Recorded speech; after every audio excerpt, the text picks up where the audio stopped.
Assalamualaikum warahmatullahi wabarakatuh.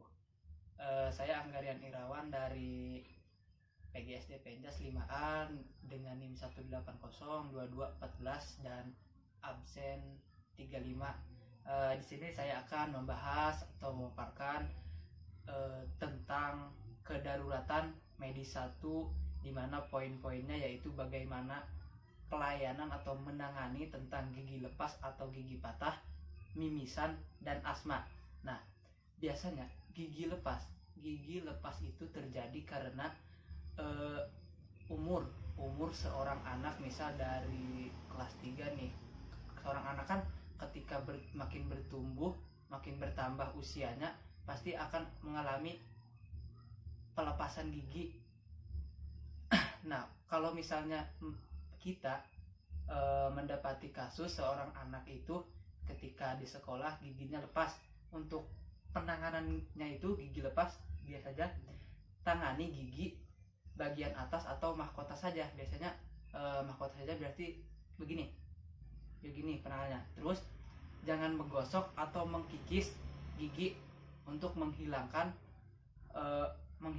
kotoran. Itu bisa saja membuat akar gigi itu rusak. Terus letakkan gigi dalam wadah atau larutkan dalam susu. Ketika penanganan pertama itu tidak berhasil, kita bisa bawa seorang anak yang mengalami gigi lepas itu ke rumah sakit.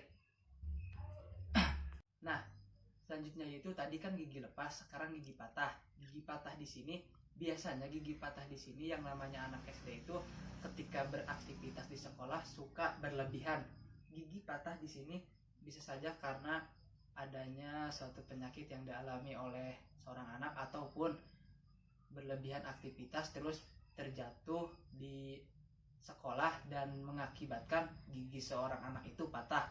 Untuk penanganannya yaitu pertama itu jangan panik. Nah, kunci pertama jangan panik. Karena apa? Setiap ada permasalahan, kunci pertamanya itu jangan panik. Terus patahan gigi jangan digosok. Karena apa? Ketika patahan gigi, misal gigi ini patah, ketika digosok otomatis si anak akan terasa linu atau sakit. Bisa saja menjadi si anak itu nangis ketika akan digosok. Terus apabila ketika penanganan itu tidak saja berhasil oleh kita bisa saja membawa anak yang gigi patah itu ke rumah sakit, tetapi usahakan dulu penanganan oleh kita berhasil. Nah, selanjutnya yaitu mimisan. Mimisan ini kan sering terjadi baik terhadap anak SD ataupun orang dewasa. Mimisan itu suatu pendarahan yang keluar dari hidung karena lepasnya mukosa yang mengandung pembuluh darah kecil di hidung di sini. Penyebabnya yaitu mungkin karena kelelahan dalam beraktivitas seorang anak dalam sekolah ataupun alergi yang dialami oleh anak. Terus benturan baik itu dengan tembok ketika bercanda dengan rekannya ataupun dengan rekannya sekalipun juga. Suhu juga bisa berpengaruh terhadap mimisan. Misalnya suhu yang terlalu panas ataupun suhu yang terlalu dingin. Adapun pertolongan atau pelayanan mimisan di sini pertama yaitu tenangkan korban supaya korban tidak panik. Ketika korban tidak panik, otomatis darah pun tidak semakin cepat keluar dari hidung. Nah, terus dudukan agar hidung lebih tinggi dari jantung. Misal seperti ini, didudukan. Kenapa lebih dari jantung? Ini kan jantung di sini. Kalau misal dibeginikan, otomatis darah yang dari jantung bisa cepat keluar juga dari hidung. Nah, terus itu bungkukan badannya ke depan. Nah, selanjutnya yaitu beri instruksi agar bernapas dari mulut. Karena apa?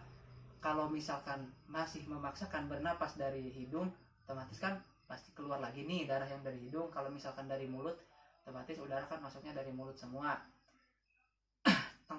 Tekan. Selanjutnya itu tekan pangkal hidung selama 5-10 menit. Dan selanjutnya bersihkan darah di bagian luar hidung. Jadi bersihkan darah di bagian luar hidung terlebih dahulu, jangan sampai dibersihin yang dari dalamnya, tunggu aja sampai kering. Nah, setelah terhenti, bersihkan lubang hidung dengan air. Mungkin itu pertolongan untuk mimisan. Ada lagi nih pertolongan untuk mimisan. Jangan diposisikan tidur terlentang dan jangan menengadahkan wajah ke atas sebab aliran dapat tertelan. Terus menggosok atau menggoyang hidung segera setelah mimisan berhenti. Hal ini akan membuat mimisan muncul lagi. Terus ada lagi nih untuk mencegah mimisan. Jaga kuku anak agar selalu pendek untuk mencegah cedera pada hidung. Maksud di sini ketika si anak kukunya bersih dan tidak panjang, ketika akan si anak melakukan ngorong, otomatis kan tidak akan, kalau kukunya pendek itu kan tidak akan menciderai atau melukai ya lubang hidung di sini. Terus, nah ada di sini kedaruratan medis itu yang terakhir yaitu asma. Asma di sini yaitu suatu gangguan atau penyempitan saluran pernapasan. Tanda-tandanya atau gejalanya biasa sukar menarik napas, terdengar suara napas tambahan, terus otot bantu napas terlihat menonjol di leher, terus terjadinya perubahan warna kulit merah pucat kebiruan sianosis. Misalnya saja contoh kebiruan seorang anak ketika melakukan olahraga sudah tidak kuat lagi, otomatis dia akan bernapasnya itu akan pelan dan muka itu bisa terlihat pucat. Nah, itu bisa saja menimbulkan asma. Kesadaran menurun, gelisah, kacau pikirannya bisa saja. Di sini ada sebab asma, faktor keturunan, ya sudah jelas. Ketika orang tua memiliki penyakit asma, otomatis asma itu akan menurun terhadap anak. Karena apa? Ruang lingkup keluarga kan itu sangat dekat sekali. Makan misal dari minum satu gelas bersamaan. Faktor lingkungan juga bisa.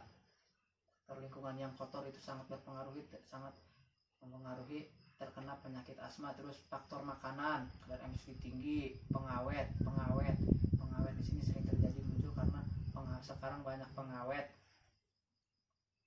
Faktor cuaca dan suhu misal sudah terasa, kalau misal nih saya kan dari orang Pandeglang, yang terasa saya di sini ketika main ke Bandung itu kan di Bandung suhunya dingin, agak sesak sih napas ketika menghirup udara teh, tapi itu bukan napas. Terus di sini juga tadi ada penyebab, di sini juga ada penanganan asma. Penanganan asma di sini yang pertama-tama yaitu tenangkan korban. Ketika sudah tenang korban itu, jadi pernapasan bisa perlahan kembali. Beda lagi ketika korbannya itu panik, otomatis bernapasnya itu tidak beraturan. Terus bawa ke tempat tenang atau sejuk untuk menenangkan sang korban. Posisi sesuai keinginan korban. Jadi kalau misalnya kata si korban enaknya begini, ya tuliskan saja supaya si korban enak dalam mengambil napas. Terus bantu korban untuk mendapatkan obatnya. Obatnya itu misal obat si korban itu ada di tas dan si korban tidak kuat atau tidak mampu untuk mengambilnya karena sedang mengalami asma tersebut. Nah, mungkin itu tadi pemaparan atau pembahasan mengenai kedaruratan medis 1 dengan pembahasan gigi lepas atau patah, terus sama mimisan dan juga asma. Kurang lebihnya mohon maaf. Wabillahi taufik. Assalamualaikum warahmatullahi wabarakatuh. Terima kasih.